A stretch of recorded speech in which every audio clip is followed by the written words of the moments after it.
Hello guys, this is Roshan and welcome back to the skill series और world politics के objective series का आज हम लोग सेकेंड पार्ट कर रहे हैं chapter 2 the end of bipolarity.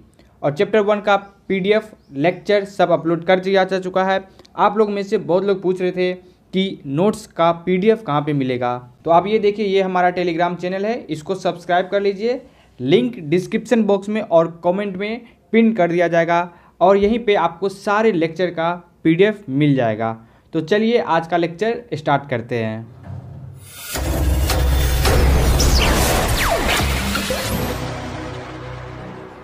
पहले चैप्टर का हम लोग ऑब्जेक्टिव बहुत अच्छे से कर चुके हैं और उसमें बहुत सारे क्वेश्चन को हम लोग डील किए थे जो कि पूरे चैप्टर को कवर कर रहा था। और आज भी हम लोग बहुत सारे ऑब्जेक्टिव्स को देखेंगे, एमसीक्यू भी रहेगा, कंप्लीट सेंटेंस रहेगा, यानी कि हर एक प्रकार का आपको ऑब्जेक्टिव्स मिल जाएगा। अगर ये लेक्चर आपको अच्छा लगता है, पसंद आता है, तो अपने दोस्तों में ज़रूर शेयर कीजिएगा, क्योंकि आपको यहाँ पे बहुत ही ज़्यादा इंपॉर्टेंट ऑब्जेक्टिव्स भी देखने को मिलेंगे।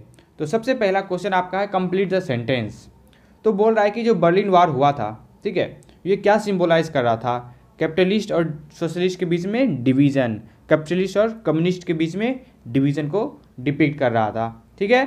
सेकेंड में आपका बोल रहा है कि करेक्ट करना है स्टेटमेंट को, जो भी यहाँ पे स्टेटमेंट है आपको करेक्ट करके दिखाना है। तो यहाँ पे बोला है कि जो सोवियत यूनियन है वो स्टेगनेंट बन गया था, उसका इकोनॉमी स्टेगनेंट बन गया था, एडमिनिस्ट्रेटिव और पॉलिटिकल सेंस में भी, ठीक है। और निकिता क्रुश्चेव जो थे वो प्रॉमिस किए थे कि इकोनॉमी को हम रिफॉर्म करेंगे और वेस्ट के जैसे लाएंगे। तो क्या ये स्टेटमेंट था? बिल्कुल नहीं, बिल्कुल ये तो बहुत ही सिंपल सा है और ये गलत है।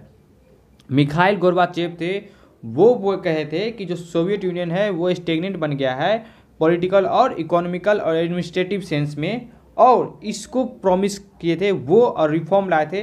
आप लोग को बताना है कि मिखाइल गोर्बाचेव का कौन सा दो रिफॉर्म था, ठीक है, दो मेजर रिफॉर्म था इकोनॉमी को लेकर, ताकि वो जो हमारा सोवियत यूनियन था उनका वो सही हो सके, इकोनॉमी फिर से सही हो सके, जो स्टेगनेंट था, जो रुक गया था, वो फिर से पटरी पे आ सके। तो आप लोग नीचे कमेंट में जरूर बताइए कि कौन सा दो रिफॉर्म था।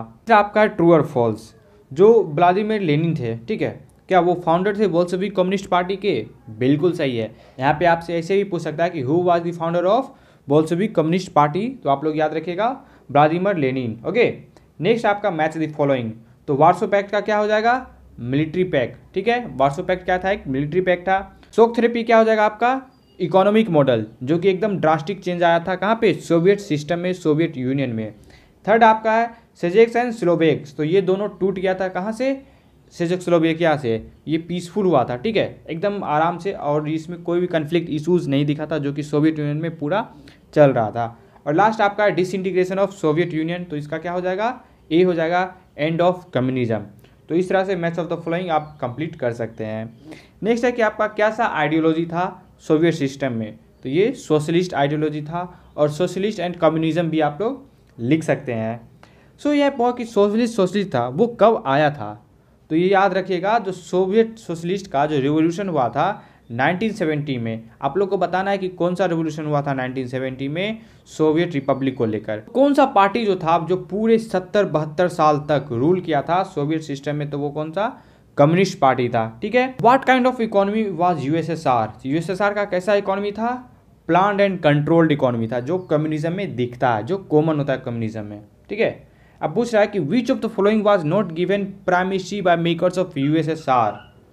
तो आप लोग इसको, जब तक फीचर नहीं पता रहेगा आपको सोवियत सिस्टम का, तो आप इसका आंसर नहीं लिख सकते हैं, और ये बहुत ही ज़्यादा इंपॉर्टेंट है। आप लोग इसको स्टार्ट कर लीजिए और अपने दोस्तों के साथ भी ये क्वेश्चन को टेस्ट कीजिए कि उनको आ रहा है कि नहीं आ रहा है। नहीं आ रहा है तो आप ज़रूर शेयर कीजिए, आंसर बताइए और एक दूसरे का मदद कीजिए, ठीक है। नीचे अब देखिए यहाँ पे एवोल्यूशन ऑफ प्राइवेट प्रॉपर्टी,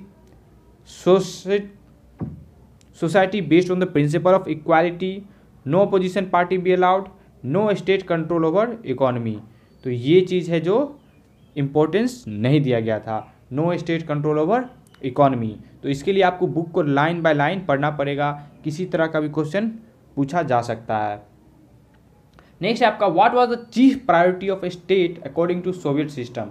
तो चीफ प्रायोरिटी क्या था? एस्टेब्लिशमेंट ऑफ सोशलिज्म, कि पूरे कंट्री में वो क्या, यही तो, इसी को लेकर तो कोल्ड वार चल रहा था। एक तो सोशलिज्म और दूसरा क्या था? कैपिटलिज्म। तो यही था यहाँ इनका मेन सोर्स था, मेन प्रायोरिटी यही था कि सोसाइटी में पूरे वर्ल्ड में किसी भी प्रकार का कैसे भी करके इस्टेब्लिश कर दे सोशलिज्म को। नेक्स्ट है आपका कि कौन सा स्टेटमेंट जो है बर्लिन वार को लेकर वो गलत है। ठीक है, तो बर्लिन वार का ये है, बहुत सारे स्टेटमेंट आप देखिए। It symbolise the division between the capitalist and communism, बिल्कुल सही है ये। ठीक है, it was built immediately after second world war, अब बताइए कि आपका कौन सा सही होगा। ठीक है, it was broken by the people on 9 November 1989, it mark the unification of 2 parts of Germany. तो क्या ये सही है? एकदम गलत है, ये यूनिफिकेशन नहीं बल्कि डिवीजन था। यहीं से तो डिवाइड हुआ था पूरे यूरोपियन और जो ईस्ट यूरोपियन था और वेस्ट यूरोपियन। तो ये आपका क्या हो जाएगा? बिल्कुल फॉल्स हो जाएगा। ठीक है, नेक्स्ट है आपका how many republics were involve in Soviet Union. तो सोवियत यूनियन में टोटल 15 रिपब्लिक्स थे, रशिया प्लस अदर 14 कंट्रीज, तो टोटल 15 रिपब्लिकन्स थे। नेक्स्ट है who was the chief security of communist party in middle of 1980s। तो जो 1980s में जो सबसे बड़ा लीडर सोवियत सिस्टम के उभर के आए थे वो कौन थे? मिखाइल गोर्बाचेव, ध्यान रखिएगा। Eastern European countries came into which bloc. तो सोवियत ब्लॉक, और जो वेस्टर्न यूरोपियन कंट्रीज थे वो सोशलिस्ट नहीं बल्कि कैपिटलिस्ट ब्लॉक में थे। ठीक है, नेक्स्ट है आपका कि कौन सा मिलिट्री अलायंस था जो कि सोवियत यूनियन फॉर्म किया था। तो वो था वार्सो पैक्ट, ये पहले चैप्टर में भी हम लोग कर चुके हैं। नेक्स्ट है आपका who started the improvements in Soviet Union in 1985।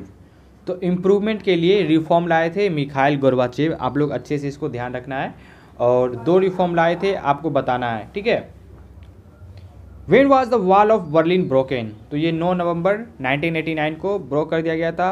और उसके बाद क्या हुआ था? पूरा का पूरा जो यूरोप कंट्रीज था वो एक हो गया था। फॉल ऑफ बर्लिन वार आएगा तब आपको बताना है कि यूनिफिकेशन हुआ था जर्मनी का। और सिर्फ बर्लिन वार क्या सिंबलाइज करता है? तो वो डिवीजन शो करता है। तो ये शब्दों पे आप लोग ज़रा ध्यान से देखिएगा, ये नहीं कि क्वेश्चंस पढ़े और आंसर डायरेक्ट लिख दिए, क्वेश्चंस को अच्छे से पढ़ना है। नेक्स्ट है which republics wanted to stay with Soviet Union. तो मिडिल एशियन रिपब्लिक्स जो थे वो चाह रहे थे कि हम लोग सोवियत यूनियन के साथ रहे। अब ये मिडिल एशियन रिपब्लिक्स कौन थे? देखो ये जो रशिया है इतना बड़ा, ठीक है, तो यहाँ पे जो कंट्रीज थे ये इसी के साथ रहना चाहते थे, क्योंकि ये यूरोप के कॉन्टेक्ट में भी नहीं थे और मतलब एशिया में ही थे, तो ये पुअर कंट्री थे, इसलिए ये रिपब्लिकन इसी के साथ रहना चाह रहे थे, सोवियत सिस्टम के साथ ही रहना चाह रहे थे। तो आप लोग इसको लिख सकते हैं कि मिडिल एशियन कंट्रीज। नेक्स्ट है आपका which republics announce the disintegration of Soviet Union. तो सबसे पहले रशिया, यूक्रेन और बेलारूस, ये 3 कंट्री डिक्लेयर किए थे डिसइंटीग्रेशन को। नेक्स्ट है आपका who accepted the heir of Soviet Union. तो सोवियत यूनियन का सिर्फ हायर रशिया, सिर्फ वही नहीं बल्कि हर एक चीज़ का हायर वही था। ठीक है, चाहे न्यूक्लियर पॉलिसी की हो, पूरे सोवियत सिस्टम का कमांड रशिया के पास चला गया था जब वो डिसइंटीग्रेट हो गया था। नेक्स्ट है who played an important role in the disintegration and coup against USSR. इसको कूप नहीं पढ़ेंगे, पी साइलेंट है, कू पढ़ेंगे। ठीक है, तो सोवियत लीडर बोरिस येल्सिन, यही बहुत ही ज़्यादा इंपॉर्टेंट रोल प्ले किए थे डिसइंटीग्रेशन को लेकर। ठीक है, तो कितने साल तक कम्युनिस्ट पार्टी रूल किया था? अप टू 70 ईयर्स आप लोग लिख सकते हैं। एग्जैक्ट फिगर कोई बताएगा नहीं, मतलब ये 72 फिगर जो है ये एग्जैक्ट माना नहीं जाता है, बट हाँ ऑलमोस्ट 72 ईयर्स तक किए थे, तो आप लोग लिख सकते हैं अप टू 70 ईयर्स। ठीक है, who had directed shock therapy model. तो शॉक थेरेपी मॉडल को कौन डायरेक्ट किया था? World bank and IMF. और आपको बताना है वर्ल्ड बैंक और आईएमएफ का हेडक्वार्टर कहाँ पे है, नीचे कमेंट बॉक्स में जरूर बताइएगा। नेक्स्ट क्वेश्चन बोल रहा है कि एक अथॉरिटेरियन प्रेसिडेंट का एग्जाम्पल बताइए।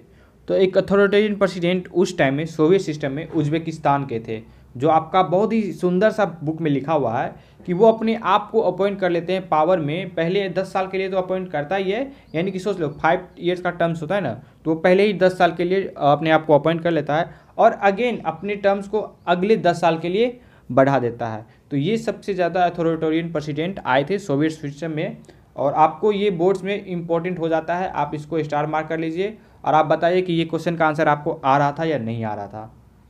नेक्स्ट है आपका इन विच 2 republics did secessionist movement hold. तो सेशनिस्ट मूवमेंट क्या है आप लोग कमेंट बॉक्स में बताइए, और ये कहाँ पे हुआ था? चेचेनिया और दागिस्तान में। ये बहुत बार रिपीटिटिव क्वेश्चन है, ये आपका बहुत बार क्वेश्चन आ चुका है बोर्ड्स में, तो आप लोग इसको नोट डाउन कर लीजिएगा। और अगर आपको PDF चाहिए तो टेलीग्राम चैनल को सब्सक्राइब कर लीजिए, लिंक डिस्क्रिप्शन बॉक्स में है और कमेंट बॉक्स में भी पिन कर दिया गया है। नेक्स्ट है आपका, why did middle Asia republics become a battle ground for inter rivalry of external powers and oil companies. तो क्यों? Because of huge stock of hydrocarbonic resources, और इसी से ही पूरा पेट्रोल, सोच लो मतलब नेचुरल रिसोर्स जहाँ पे है वहाँ पे तो ये दिखने को मिलेगा ही, राइवलरी चलेगा ही। तो ये ह्यूज स्टॉक था हाइड्रोकार्बोनिक रिसोर्सेज का, तो इसी के कारण पूरा बैटल ग्राउंड बन गया था सोवियत सिस्टम, किस चीज़ को लेकर? इसी रिसोर्स को लेकर। ठीक है, अब पूछ रहा है कि कौन सा 2 पार्ट था जो कि डिवाइड हो गया था चेकोस्लोवाकिया से। तो ये 2 इंडिपेंडेंट कंट्री बन गया था। चेक एक अलग इंडिपेंडेंट कंट्री है और स्लोवेक्स भी एक अलग इंडिपेंडेंट कंट्री है। ठीक है, where did existence struggle happen in Balkan area. तो सबसे ज़्यादा स्ट्रगल कहाँ पे हुआ था बाल्कन एरिया में? यूगोस्लाविया में। आप लोग स्टैंडर्ड 9th या 10th में भी पढ़े होंगे कि ये यूगोस्लाविया प्लस 6 अदर कंट्रीज़ में ये डिवाइड हो गया था। तो सबसे ज़्यादा स्ट्रगल यहीं पे दिखा। नेक्स्ट है आपका, what attracted the people of Uzbekistan the most? Indian movies. ठीक है, बॉलीवुड मूवीज़। तो ये सबसे ज़्यादा रशा में अभी भी फेमस है। आप लोग चैप्टर 1 में ही पढ़े होंगे कि किस तरह से मूवी का नाम पे, हीरो हीरोइन के नाम पे वहाँ के प्रोड्यूसर, फिल्मर्स या फिर जो कॉमन पीपल होते हैं अपना नाम भी रखते हैं। तो इस तरह से इतना ज़्यादा इम्पैक्ट है, इफेक्टिव फुल है वहाँ पे रशा में, उज्बेकिस्तान में Indian culture, Indian movies. In Middle Asia for how long did Tajikistan remain under the influence of civil war. तो 10 साल के लिए सिविल वार में रहा था, सोच लो। जबकि 1991 में पूरा कंप्लीट डिसइंटीग्रेट हो गया था ना रशा, उसके बावजूद जब डिसइंटीग्रेशन हुआ तो 10 साल के लिए ताजिकिस्तान में सिविल वार रहा था, 1990 से 2001 तक। नेक्स्ट है आपका कि बताइए कि कौन सा ऐसा प्लान था जहाँ पे Soviet union economic assistance provide किया था। ठीक है, इंडिया के लिए पूछ रहा है। तो सोवियत जो सिस्टम था, जो सोवियत यूनियन था, वो टेक्निकल असिस्टेंस प्रोवाइड किया। क्या चीज़? Technical assistance. ठीक है, स्टील प्लांट्स को लेकर कहाँ कहाँ पे? भिलाई में, जो कि बोकारो में है। कहाँ कहाँ पर? भिलाई में, बोकारो में, विशाखापत्तनम में, और मशीनरी प्लांट्स को भी लेकर सपोर्ट किया था। भेल, जो आप लोग जानते होंगे, भारत हैवी इलेक्ट्रॉनिक्स लिमिटेड, और ये इंडिया का बहुत ही मशीनरी प्लांट है, बहुत अच्छा प्लांट है और काफ़ी सही चल रहा है। ठीक है, और एक बिहार में भी जो बरौनी ऑयल रिफाइनरी है। ठीक है, तो जो ऑयल रिफाइनरी है वहाँ पे भी, जो बरौनी ऑयल रिफाइनरी है वहाँ पे भी रशा का बहुत ही बड़ा असिस्टेंस प्रोवाइडेड है। ठीक है, नेक्स्ट है आपका कि CIS का फुल फॉर्म बताइए। तो इसका क्या है? Commonwealth of independent states. अब ये आप बताइए कि कॉमनवेल्थ ऑफ इंडिपेंडेंट स्टेट्स क्या होता है। जो मेरे सब्सक्राइबर में से बेहतरीन आंसर लिखेगा उसको मैं रिवार्ड कर दूंगा, वो रिवार्डेड हो जाएगा और उसका जो कमेंट होगा वो पिन कर दिया जाएगा। ठीक है, नेक्स्ट है आपका, for how many years did Bill Clinton act as the president of USA।